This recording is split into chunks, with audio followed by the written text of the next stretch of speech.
오늘 방금 읽은 말씀을 가지고 세상에 와 있는 적 그리스도이란 제목으로 우리가 함께 은혜를 나누고자 합니다. 우리 지난 시간 요한 사도가 적 그리스도에 대해서 말한 것을 배웠습니다. 요한 사도가 말한 적 그리스도 두 가지 특징에 대해서 이야기했습니다. 첫째는 예수께서 그리스도이심을, 또 구세주이심을 부인하는 자가 적 그리스도라, 이렇게 이야기하고, 또 오늘 말씀 4장 3절에 예수께서 육체로 오셨음을 부인하는 자가 곧 영마다 적 그리스도라, 이렇게 말하였습니다. 이러한 적 그리스도의 출현, 그것은 바로 그 당시 시대 속에 있었다라는 것이고, 그것은 오늘날에도 똑같다라고 말씀을 드렸습니다. 그런데 그 당시에 출현했던 이 적 그리스도에는 그 당시 그 시대의 주요 철학과 정치적 상황과 아주 밀접하게 연관이 되어 있다는 사실입니다. 그냥 갑자기 나타난 게 아니라는 것입니다. 그 당시의 주요 철학은 히랍의 바로 이원론이었습니다. 이원론은 영은 선하고 물질, 육체는 악하다라고 분리했던 그러한 철학입니다. 이러한 철학적 사고를 바탕으로 사람들은 특별히 한 가지를 질문하게 되었습니다. 거룩한 신이 어떻게 추한 인간의 몸을 입을 수 있을까? 그것은 바로 그 철학의 기반으로 한 질문이었습니다. 한마디로 얘기하면 거룩한 하나님인 예수 그리스도께서 어떻게 천한 인간의 몸을 입고 이 땅에 올 수 있단 말인가 하는 물음표였던 것입니다. 그래서 여기에 대해서 테린투스라는 그 당시의 학자는 가현설이라는 것을 주장했습니다. 그것이 무엇이냐면 예수님은 단지 인간처럼 보였을 뿐이다 라는 겁니다. 그래서 인간 예수와 신령한 그리스도를 분리하였습니다. 그래서 예수님께서 세례 요한에게 세례를 받을 때 그리스도께서 내려오셨다가 예수님께서 십자가를 지시기 직전에 그 그리스도가 떠났다라고 주장하였습니다. 이 주장이 가지고 있는 가장 큰 문제점이 있는데, 그것은 예수 그리스도의 십자가의 대속을 부인하는 것이었습니다. 이러한 잘못된 주장에 맞서 사도 요한이 오늘 요한일서 4장 3절에 육체로 오신 것을 부인하는 자마다 적 그리스도의 영이라, 이렇게 말했던 것입니다. 곧 그런 철학적인 주장을 가지고 예수 그리스도를 판단하고 이해하려고 했던 것들에 대해서 강력하게 맞섰던 것입니다. 또한 사도 요한, 그 당시의 정치적 상황과 맞물려서 복음의 진리를 주장하였습니다. 그 당시에 가장 큰 정치적 상황은 황제 숭배였습니다. 특별히 도미티아누스 황제 시대에 황제 숭배를 거부하는 사람들에게는 경제적, 사회적 불이익을 주었습니다. 이 과정에서 바로 그 철학의 영향을 받은 일부 신자들, 예수님이 육체로 오신 것이 아니니까 우리가 겉으로 황제를 숭배하는 것 아무런 문제가 없고 우리의 영은 안전하다 하는 그러한 주장을 폈습니다. 한마디로 얘기하면 타협적인 영지주의 논리를 폈던 것입니다. 이 영지주의, 영은 선하고 육은 악하다, 이렇게 가르치면서 바로 이러한 주장을 했던 것입니다. 언뜻 보면 경건해 보입니다. 그런데 여기에 독을 품고 있습니다. 육체는 원래 악하고 무가치한 것이니 육체로 무슨 죄를 지어도 영혼의 구원에는 지장이 없다 하는 그러한 주장을 하였습니다. 이게 무엇으로 발전했느냐? 도덕 폐기론으로 발전을 했습니다. 육체는 악하니 어떻게 내가 살아도 상관이 없다라는 겁니다. 이것이 예수님을 믿는 사람들 속에 퍼져나오니까 어떤 문제가 생겼겠습니까? 교회 안에 로마의 타락한 성문화와 결합하여 교회 내에 도덕적인 해이가 일어났던 것입니다. 이것을 잘 알려주는 것이 바로 고린도전서입니다. 고린도전서에서 사도 바울은 고린도 교회를 향하여 너희 중에 심지어 음행이 있다 함을 들었으니 그런 자를 사탄에 내어주었다라고 질타하였습니다. 이렇게 바울이 질타했던 이유는 그들이 단순히 연약해서 죄를 지은 것이 아니라 고린도전서 6장 12절에 보는 것은 12절에 모든 것은 내게 가하니라는 자유를 오용하여 육체의 범죄를 영적 자유로 포장했기 때문에 그렇습니다. 우리가 성령의 몸인 이 성령의 저는 이 몸을 창녀로 만드는 일, 고린도 교회 성도들은 그것이 아무런 죄거짐 없이 그렇게 서슴지 않고 그렇게 저질렀던 것입니다. 이러한 모습을 보면서 사도 요한이 말하기를 그것은 적 그리스도다 이렇게 얘기하고 적 그리스도의 영이 교회 안에 침투했다라고 말했던 것입니다. 이러한 잘못된 가르침, 즉 정치, 사회적, 철학적 맥락에 대한 방어 기제로서 요한 사도가 말한 것이 계명을 지키고 형제 사랑을 실천하는 것이다 이렇게 말하였습니다.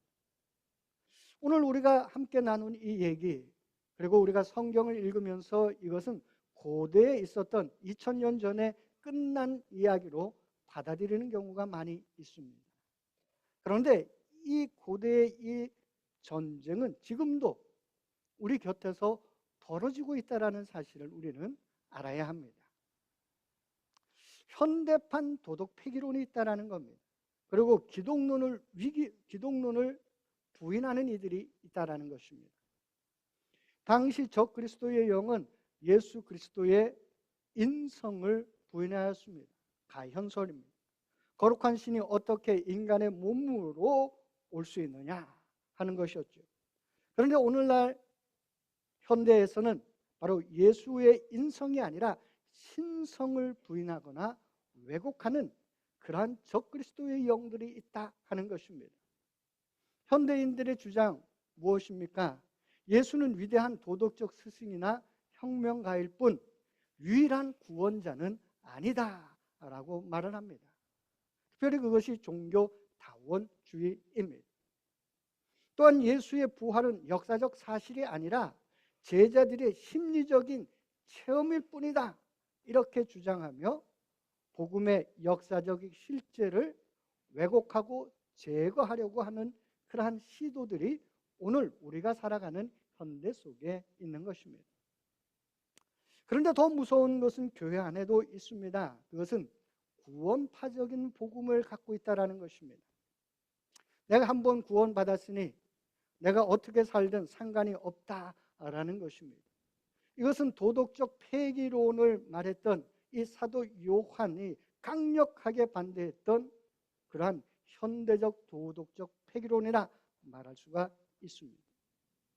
믿음을 지적 동의로 축소시키고 거룩한 삶을 율법주의로 치부해버리는 이런 태도, 그것은 육체로 오신 거룩한 삶을 살아갔던 그 예수님을 부인하는 것과 마찬가지다라는 것입니다. 이러한 현대적인 주장들을 조금 세분해 보면요, 오늘 우리가 닥치고 있는 문제들이 있다라는 것입니다. 그것은 너 자신이 답이다라는 뉴에이지와 자기개발 영성입니다. 오늘날 교회 밖에서 가장 강력하게 작동하는 적 그리스도의 영성, 그것은 뉴에이지와 자기개발의 영성입니다. 이 영성은 죄라는 개념을 싫어합니다. 그래서 대신 무지, 상처, 트라우마로 말을 합니다. 이 영성의 핵심 메시지는 이것입니다. 내 안에 답이 있다.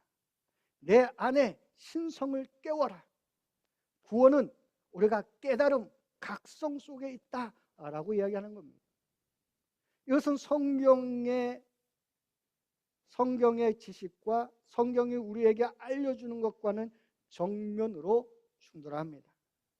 성경은 말합니다. 허물과 죄로 죽었던 너희를 살리셨도다. 성경에서 인간의 문제는 무지가 아닙니다. 그것은 죄로 인한 죽음입니다. 죽은 자에게 필요한 것은 깨달음, 각성이 아닙니다. 내 안의 신을 깨우는 것이 아닙니다. 그것은 부활입니다. 그래서 십자가가 우리에게 필요한 것입니다. 뉴에이지의 영성은 인간을 높입니다. 그러나 복음은 인간을 낮추고 그리스도 예수님을 높인다라는 사실입니다. 또 다른 현대판 영지주의, 적 그리스도는 세속주의입니다. 한마디로 얘기하면 예수 없이도 우리가 잘 살 수 있다라고 주장하는 것입니다. 세속주의는 예수님을 공격하지 않습니다. 세속주의는 예수님을 우리 인생에서 불필요한 존재로 만들어간다는 것입니다. 내가 행복하면 됐지. 성공이 증거야. 불편한 진리는 사랑이 아니야 라고 말하는 것입니다. 바로 이러한 것에 대해서 요한 사도는 이렇게 진단했습니다. 세상이나 세상에 있는 것을 사랑하지 말라. 세속주의의 가장 무서운 점, 그것은 중립처럼 보인다는 것입니다. 한마디로 얘기하면 요새 사람들이 좋아하는 세련되게 보인다는 것이죠. 다른 종교도 인정하고 저것도 인정하고 다 인정한다라는 겁니다. 그런데 실제로 어떤 문제가 있느냐? 예수님을 우리의 삶의 중심에서 멀어지게 한다는 겁니다. 예수 없이도 내가 이 땅에서 잘 살아갈 수 있다라고 이야기하고 있다라는 것입니다. 요한 1서에서 사도 요한은 바로 이러한 세상의 가치를 세 가지로 요약을 했습니다. 그런데 이 세 가지가 오늘날에도 나타나고 있다는 사실입니다. 첫 번째, 우리 한번 띄워주시죠. 육신의 정욕 대 거룩한 절제라는 겁니다. 우리가 육신의 정욕이라는 말을 많이 들었죠. 왜 그렇습니까? 그 당시 로마의 사회가 음란했다라는 겁니다. 오늘날은 어떻게 그것이 나타나고 있습니까? 바로 무분별한 소비와 스트림 문화 속에 나타납니다. 내 몸인데 내 마음대로 즐기는 게 왜 나쁜가?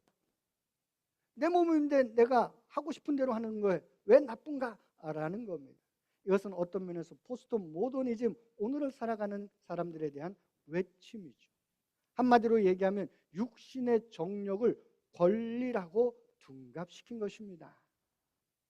그러나 성경은 말합니다. 성육신하신 예수님은 우리의 몸을 하나님의 성전으로 삼으셨습니다. 하나님의 성전인 육체는 거룩한 절제로 이어져야 한다는 것입니다. 거룩한 절제는 억압이 아니라 내 몸을 가장 가치 있게 사용하는 사랑의 표현입니다. 두 번째 하는 것이 안목의 정욕 대 영원한 비전입니다. 안목의 정욕이 뭡니까? 눈에 보이는 화려함, 사치, 그리고 겉모습으로 사람을 판단하는 태도입니다. 옷을 잘 입으면 저 사람 뭔가 있나 보다. 옷을 조금, 죄송합니다, 후질기게 입으면 아유 왜 저래. 여러분 혹시 그렇게 사람들을 판단하고 계신 건 아니죠? 예, 그런 분들은 안목의 정욕에 잡혀 있는 것입니다. 당시 로마 시대의 사람들 안목의 정욕에 잡혀 있었다 하는 것입니다. 그런데 오늘날에는 SNS의 좋아요와 비교 문화라고 말할 수가 있습니다. 눈에 보이는 화려함, 끝없는 소유욕, 남들에게 보여주기 위한 삶, 이것은 우리를 끝없는 갈증으로 이끌어 갑니다. 사도 요한은 우리에게 눈을 들어 영원한 비전을 보라 이렇게 얘기합니다. 지나가는 세상의 화려함, 그 뒤에 숨겨져 있는 하나님의 영원한 나라를 바라보는 자만이 바로 이 안목의 정욕을 이길 수 있다 하는 것입니다. 세 번째가 이생의 자랑과 겸손한 사랑입니다. 이생의 자랑, 헬라어 원어로 알라조이네라는 말입니다. 이것은 허풍이나 자기 과시를 뜻합니다. 로마인들, 자기가 어떤 가문의 사람이었는지 자기가 가진 시민권 그리고 자기의 사회적 지위를 뽐내는 것이 자기의 어떤 가치가 있다라고 생각했습니다. 오늘날도 이와 비슷하지 않는가 생각합니다.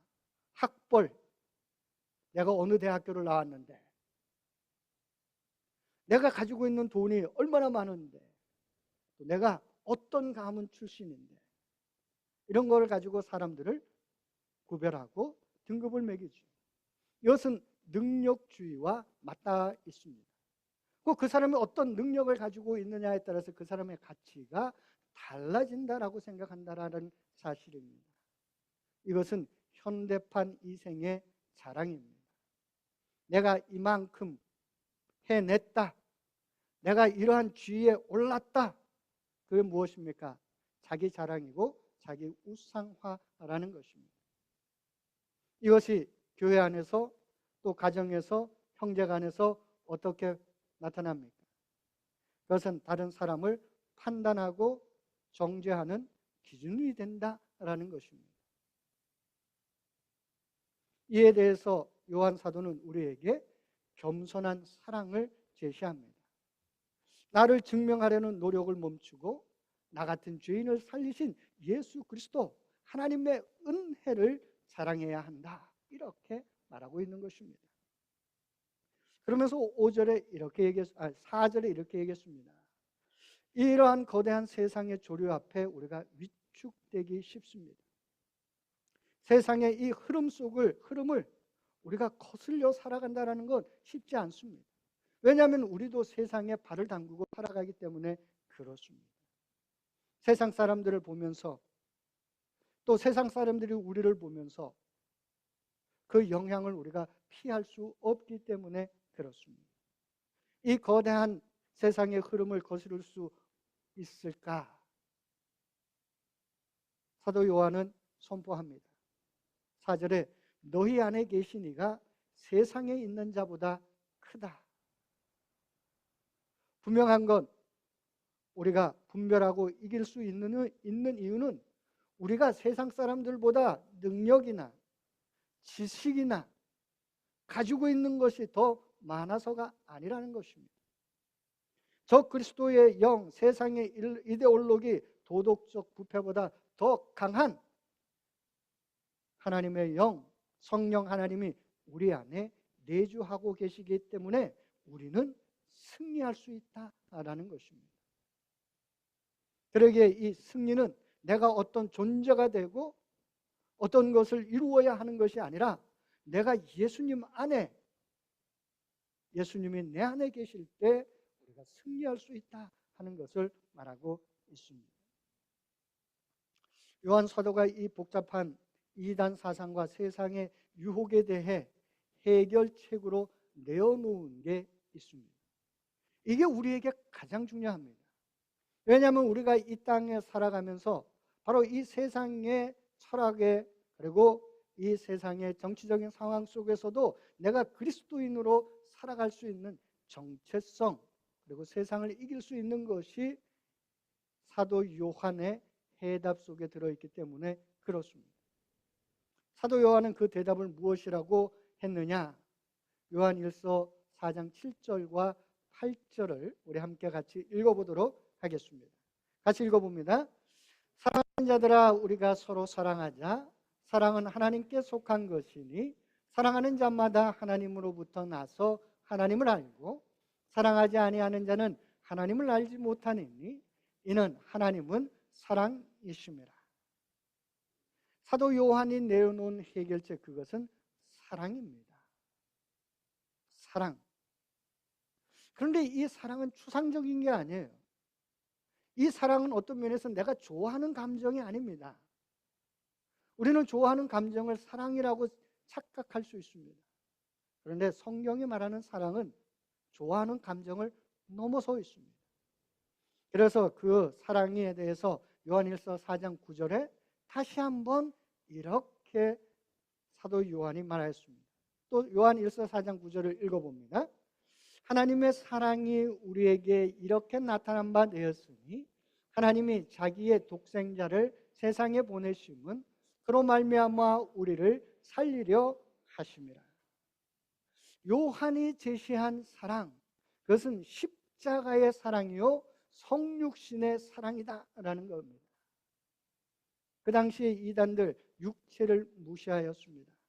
어떻게 하나님이 비천한 육체를 입고 우리 가운데 오실 수 있느냐?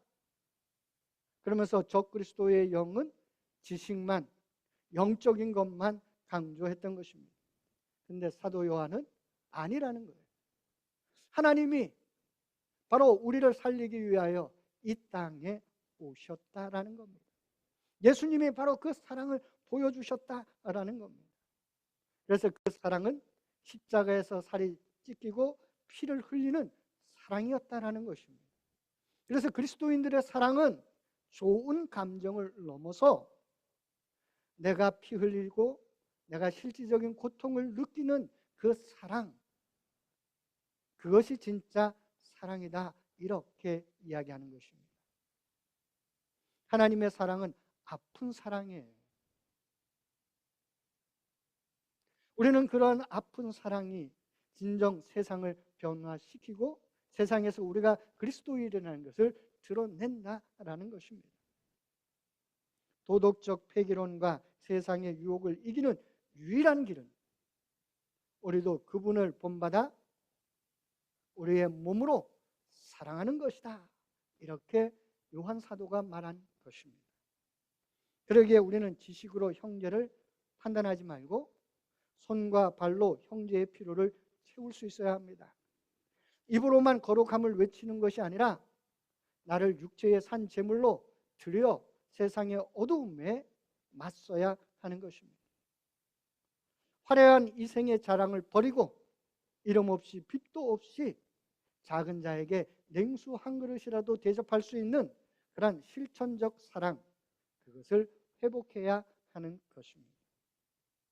우리가 세상을 논리로 이길 수 있을까요? 없습니다. 세상을 논리로 이길 수 없습니다. 그것을 사도 요한은 너무나 잘 알았습니다. 그래서 세상을 이길 수 있는 길은 오직 사랑밖에 없다라고 말한 것입니다. 하나님께로부터 난 사람들, 우리들이 그 사랑으로 세상을 이길 수 있다라는 것입니다. 저 그리스도의 영은 오늘도 우리가 사는 이 땅에도 판을 치고 있습니다. 그러나 우리가 두려워할 필요는 없습니다. 우리 안에 계신 더 크신 이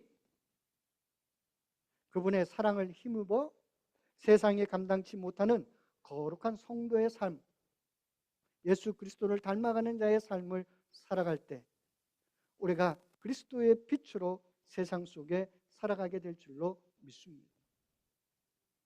예수 그리스도 복음으로 이 땅에 오셨습니다. 그 길을 쫓아가는 우리들이 되기를 간절히 축원합니다.